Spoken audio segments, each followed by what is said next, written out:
El movimiento de mis cuerdas vocales para poder dar esta conferencia estaba pensado desde el inicio del mundo. Eso no es la visión cosmológica del Dios que crea al ser humano a su semejanza, a su imagen, del Dios que crea al ser humano con libertad. Si la mecánica cuántica tiene importancia para la espiritualidad es precisamente porque nos está diciendo que, entre otras cosas, pero quisiera subrayar esto, nuestro mundo no está totalmente determinado. Que en nuestro mundo lo que importa no es el principio de cómo se rigieron esas cosas, sino precisamente las interacciones presentes, porque el tiempo, lo más importante del tiempo es precisamente el presente, que es lo único que existe. Y de esta forma es posible que nosotros podamos actuar en el mundo material, porque ese mundo material, en su base, en su fundamento, no está precisamente marcado como tiene que ser. Con lo cual encontramos una de las condiciones de posibilidad de la acción de nuestra libertad, que es aquello que precisamente nos define como seres espirituales. Sin esa capacidad de actuar libremente sobre nosotros mismos, pero también sobre ese mundo, la espiritualidad tampoco tiene fundamento. La otra última conclusión que quisiera simplemente destacar es esa visión de Dios que algunas interpretaciones de la mecánica cuántica nos proponen, una visión que el creyente, el cristiano, tiene que rechazar, porque nos vuelve a un Dios de alguna forma supervisor del universo, observador de ese universo, gestor de las leyes de ese universo, pero no un Dios que fundamenta nuestra libertad, un Dios que nos llama a la existencia, un Dios que nos llama a la comunión con Él. Evidentemente el tema era muy genérico. Mi tesis no era precisamente positiva, en el sentido de que no creo que haya ni que deba existir esa relación directa entre la física cuántica y la espiritualidad. He intentado, en la medida de lo posible, proponer cómo puede gestionarse esta posible relación indirecta, esas condiciones de posibilidad entre lo que es la física cuántica y la espiritualidad. Muchas gracias por su atención.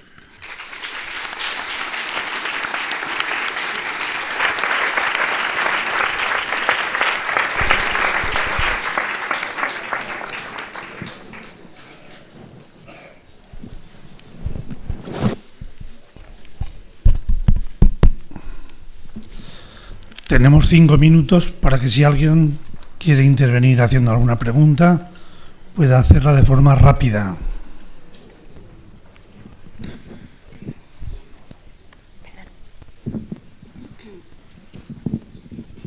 Sí, creo que esta conferencia abre posibilidades infinitas para especular, para pensar. Una de ellas, con todo respeto, es la unión que puede tener los creyentes con los no creyentes, en el sentido de que, con todo respeto, Dios pudiera ser como el gato de Schrödinger.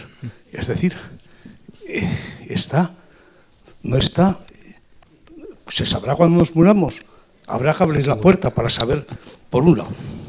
Por otro, que Dios se escapa de nuestra forma de pensar, igual que se escapan las partículas. Es el determinismo tremendo de Dios.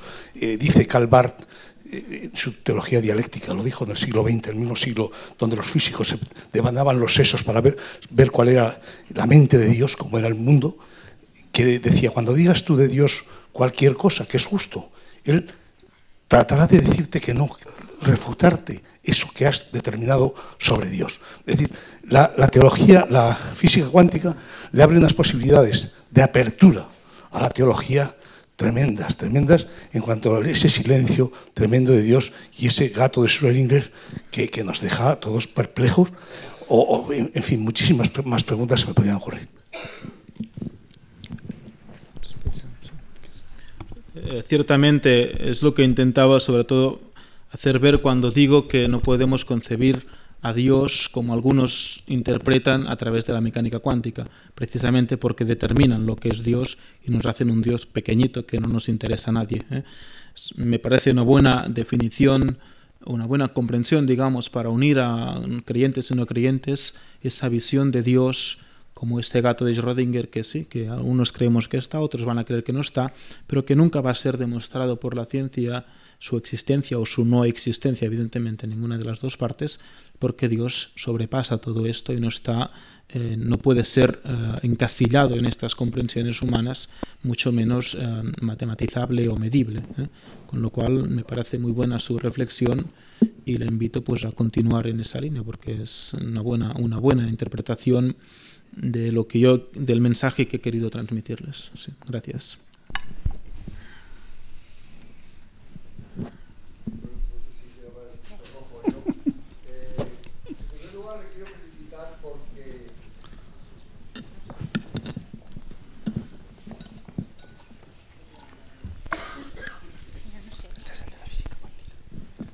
Porque yo llevo como 55 años dedicado a la mecánica cuántica y nunca he oído nada remotamente semejante a lo que usted nos ha contado.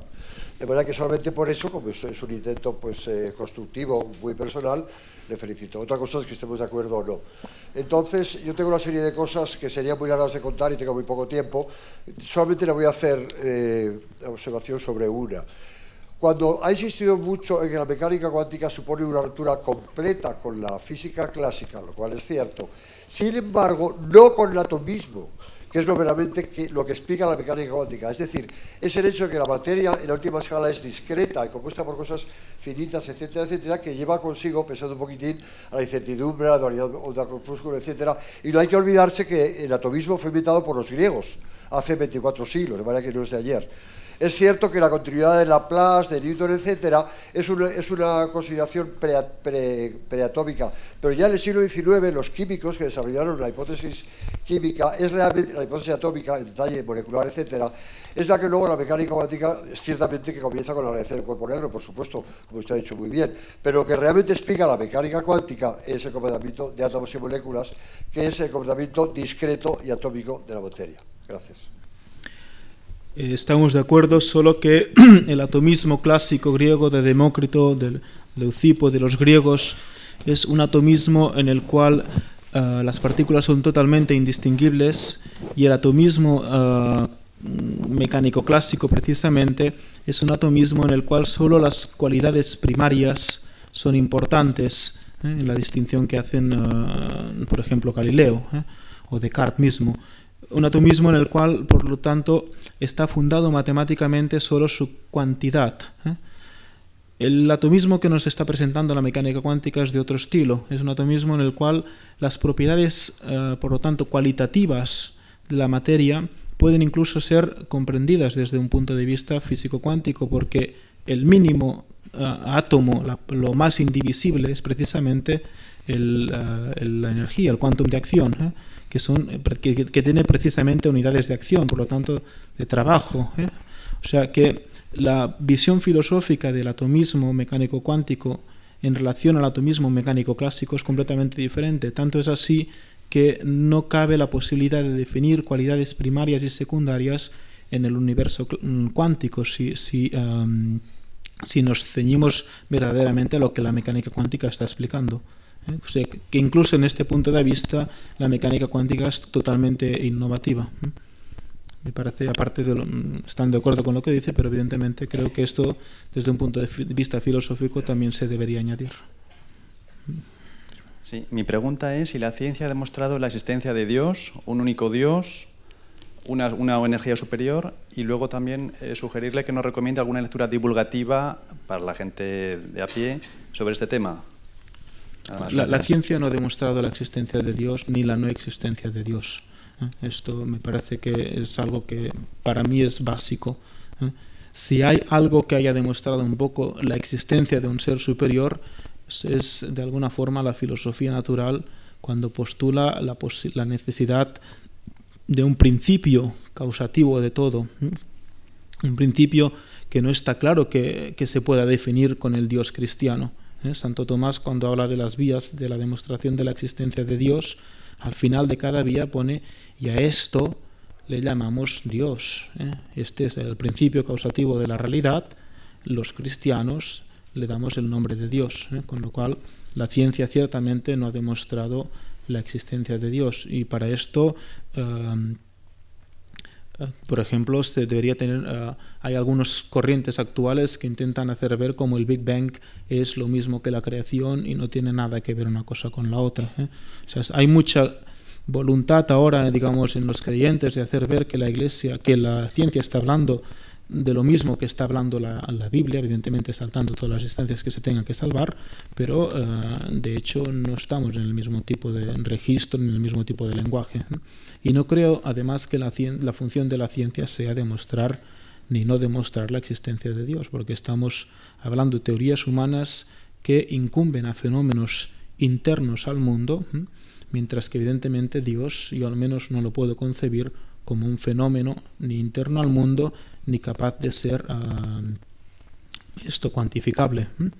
En relación a las lecturas, hay una introducción muy bonita del profesor Sánchez Ros, que si lo encuentro ahora, Sánchez Ron, perdón, sí, sobre la mecánica cuántica, que se llama Historia de la física cuántica, publicada en Barcelona en el 2001.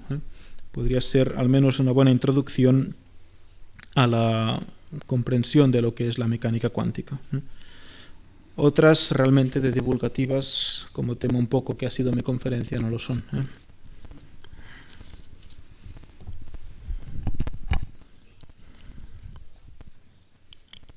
Va a ser muy breve. Sí.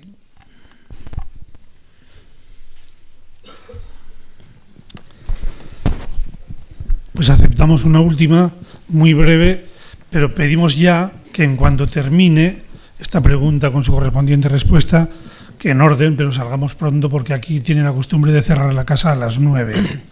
Nos permiten hasta las 9 y algo, pero que tengamos en cuenta esto. No, yo solo quería un par de comentarios de algo que has dicho para que lo aclares un poco más. ¿Cómo se pasa de ese mundo cuántico, que supongo que el auditorio ha sacado la conclusión de que es sorprendente, a lo macroscópico, ¿no? Es decir, cómo ese mundo en el que el principio de causalidad está bajo sospecha influye y se manifiesta de una manera macroscópica. Y en particular, nosotros también estamos hechos de átomos, etcétera, ¿no? En el funcionamiento de la propia mente humana es un tema que sabes que se ha discutido mucho, hasta qué punto la cuántica puede dar alguna clave interpretativa sobre cómo funciona la propia mente y sobre incluso, lo has dicho también de pasada, el misterio de la libertad, ¿no? Hasta qué punto somos libres, ¿no? Muchas preguntas en una cosa concreta, sí. Un poco este pasaje del mundo cuántico al mundo macroscópico lo he intentado esbozar de alguna forma, cuando precisamente estaba diciendo que si la mecánica cuántica funcionara solo, como algunos dicen, determinándolo a través de la conciencia, en el momento en que no hay hombres, ¿eso qué sucedería?